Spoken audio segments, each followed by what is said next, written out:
দেখো, আমরা আজকে যে ক্লাসটা নিয়ে এখন আলোচনা করব, দেখতেই পেয়েছো হেডিং এ কি দেওয়া রয়েছে। Analytic lens. ট্যাকিওমিটারের যে ট্যাকিওমিটার সার্ভেইং এ সবচেয়ে একটা মেন টপিক হচ্ছে অ্যানালিটিক লেন্স। ঠিক আছে, অ্যানালিটিক লেন্স এবং আদার্স যে লেন্সগুলো রয়েছে তাদের মধ্যে যে কি ডিফারেন্স, কি কি জিনিস হয় আমরা এখন আলোচনা করব। দেখো, অ্যানালিটিক লেন্স আর এমনি যে স্কেল, এমনি স্কেলে কি হয়েছিল, এমনি স্কেলে আমরা যখন জাস্ট এটা যদি কি করা ট্যাকিওমিটার যদি কনসিডার করা হয়, ট্যাকিওমিটার এটা কি ইমেজ ফ্রম থেকে কিভাবে যাচ্ছিল, এইভাবে এটা যাচ্ছিল। এখানে যদি স্টাফ ধরা হয়, জাস্ট এই কন্ডিশনে এইভাবে দেখতে পারতাম, তাই তো। আমরা কি বলেছিলাম যে এখান থেকে এই ডিস্টেন্সটা কি ছিল আমাদের, ডি। ইমেজ থেকে অবজেক্ট গ্লাস পর্যন্ত কি ছিল, ডিস্টেন্সটা ডি ছিল। আবার এই অবজেক্ট গ্লাস থেকে স্টাফের ডিস্টেন্স কি ছিল, ইউ। Yes or no? এবার ইউ ছিল। আমরা এখানে আমরা ডি এর ফর্মুলা বলতে কি বোঝাতাম, এর সেন্টার থেকে, সরি আমার একটু ভুল করা হয়েছে, ডিটা কোথা থেকে ছিল বলো, ডিটা কোথা থেকে ছিল? ডিটা এই সেন্টার থেকে ছিল। Yes or no? তোমরাও বলছো না। ডিটা ছিল এই যে টেলিস্কোপ ট্যাকিওমিটার রয়েছে, ট্যাকিওমিটারে যে ভার্টিক্যাল যে সেন্টারটা রয়েছে, সেই সেন্টার থেকে এটার মান কি ছিল, এটা ছিল ডি, তাই তো। Yes or no?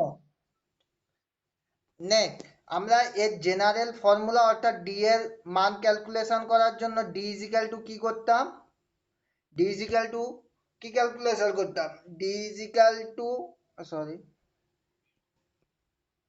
কি ফর্মুলা ছিল general formula, D is equal to K S plus C. General formula ছিল এটা। এবার কে ইজিক্যাল টু কি জানতাম, multiply constant. Yes or no? Multiply constant. আর সি ইজিক্যাল টু কি জানতাম, অ্যাডিটিভ কনস্ট্যান্ট। ঠিক আছে, এবার তাহলে এখানে এস ইজিক্যাল টু, এখানে দেখো, আর এস এস ইজিক্যাল টু কি জানতাম, staff intercept. Yes or no? এখান থেকে এটা এস ছিল আমাদের, তাই তো। দেখো, এবার এটা হচ্ছে আমাদের নর্মাল লেন্স।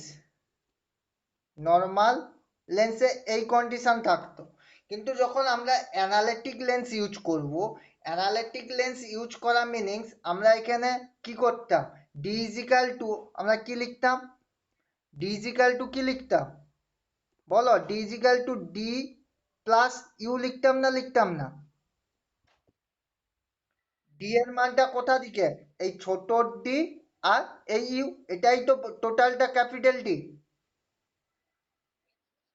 ঠিক আছে, এবার দেখো, আমরা যখন অ্যানালিটিক লেন্স ইউজ করব, অ্যানালিটিক লেন্সের আমাদের এই অ্যাডিটিভ কনস্ট্যান্টটা ইউজ করা হয় না। দেখো কিভাবে মিনিমাইজড হচ্ছে আমাদের। এমনি নর্মাল যখন লেন্স ইউজ করা হয়, তোমাদের আগের একটা ক্লাসেই আমি দেখিয়েছিলাম, তা সেখানে মাল্টিপ্লাই কনস্ট্যান্ট কত ছিল, 100, তাই তো।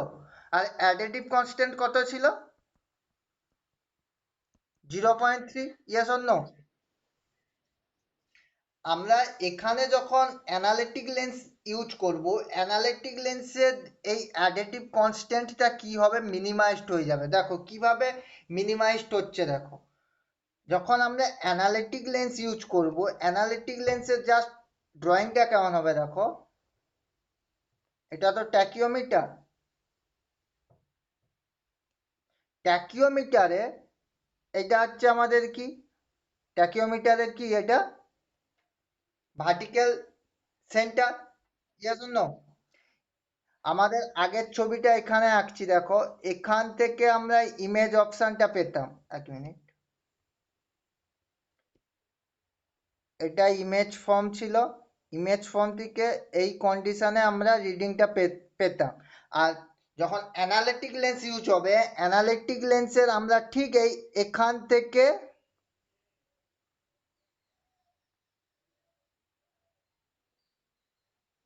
রিডিংটা পাবো। কি বললাম বুঝতে পেরেছো? যখন অ্যানালিটিক লেন্স ইউজ হবে তখন কি হবে, আগে কোথা থেকে হচ্ছিল, এখান থেকে, এমনি নর্মাল যে লেন্স, বুঝতে পেরেছো, এখান থেকে ইউজ হচ্ছিল। আমরা যখন অ্যানালিটিক লেন্স ইউজ করছি, আমাদের ফর্মটা কোথা থেকে ক্রিয়েট হচ্ছে, একদম সেন্টার থেকে ক্রিয়েট করে স্টাপে যাচ্ছে। তখন আমাদের কি হচ্ছে, আমাদের এখানে ডিটা কোথা থেকে হতো, সেন্টার থেকে অবজেক্ট গ্লাস পর্যন্ত, এটা আমরা ডি করতাম, নর্মাল যেটা এসেছিল, নর্মাল লেন্স। এখানে কোথা থেকে ফর্মটা শুরু হচ্ছে, একদম এখান থেকেই শুরু করছে ফর্মটা, সেন্টার থেকে। তাহলে আমাদের ডি এর কাজ কি হচ্ছে, থাকছে না, ইয়েস অর নো? একদম এখান থেকে এই ডিস্টেন্সটা তাহলে তখন কি হয়ে যাবে আমাদের, ইউ। ক্লিয়ার? তাহলে এই ডিস্টেন্সটা আমাদের কি হলো, ডি। আগের ডি ইজিক্যাল টু কি করেছিলাম, আগের ডি ইজিক্যাল টু কি ফর্মুলা করেছিলাম, ডি প্লাস ইউ। এই যে D is equal to D plus U. আর এখানে কি হলো, অনলি মাত্র কি হলো, ডি ইজিক্যাল টু কি হলো, ইউ।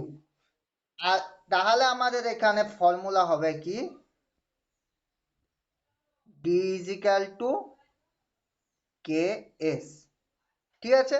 আর সেখানে কি ছিল, D is equal to K S plus C.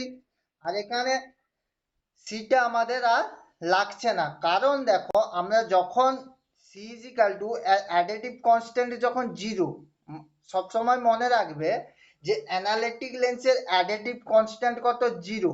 যখন কোনো একটা মানের সাথে, ধরো সাপোজ ধরো অ্যাডিটিভ কনস্ট্যান্ট যদি জিরো হয়, আমি যদি এখানে প্লাস সিও করে রাখি, দেখো প্লাস যদি সিও করে রাখি, আমার সাপোজ কে ইজিক্যাল টু কি বললাম, মাল্টিপ্লাই কনস্ট্যান্ট 100 ধরলাম, এস ইজিক্যাল টু আমার মান বেরোলো 1.250, ওকে, প্লাস কত লিখলাম, জিরো। এখানের সাথে 1.250 সাথে 100 গুণ করলে সাপোজ ধরলাম 101.250 আমার এলো। প্লাস যদি জিরো করি, তাহলে জিরোর কি কোনো ক্যালকুলেশন আসছে, তাহলে আমার সেই কত আসছে, 101.250। জিরোর কি কোনো কাজ হচ্ছে আর, জিরোর কাজ হচ্ছে না।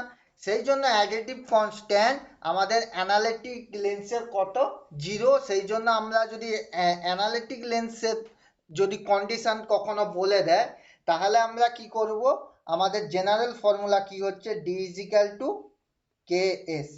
ঠিক আছে? আর যদি নর্মাল আমাদের যদি কোনো লেন্স বলে, তখন ডি ইজিক্যাল টু কি হবে, কে এস প্লাস সি। এবার কি, কোনটা এস, কে ইজিক্যাল টু কি বললাম, মাল্টিপ্লাই কনস্ট্যান্ট, আর সি ইজিক্যাল টু কি, অ্যাডিটিভ কনস্ট্যান্ট, আর এস ইজিক্যাল টু স্টাডিয়া intersect, I N T E R, inter.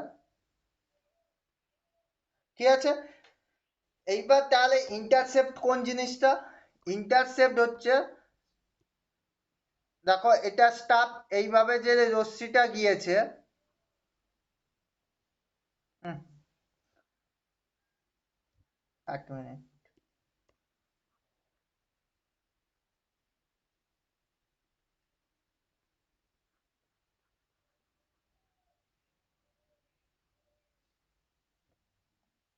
ধরো এটা আমার স্টাফ, স্টাফের রিডিং এভাবে এসছে,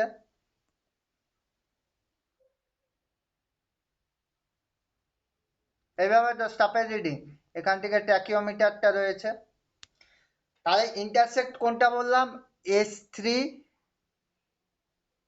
S2 আর এটা S1। S3 থেকে S1 এর যে ডিস্টেন্স সেটাকেই কি বলা হয়, স্টাডিয়া ইন্টারসেপ্ট। ক্লিয়ার, কনসেপ্ট ক্লিয়ার, বুঝতে পারলে?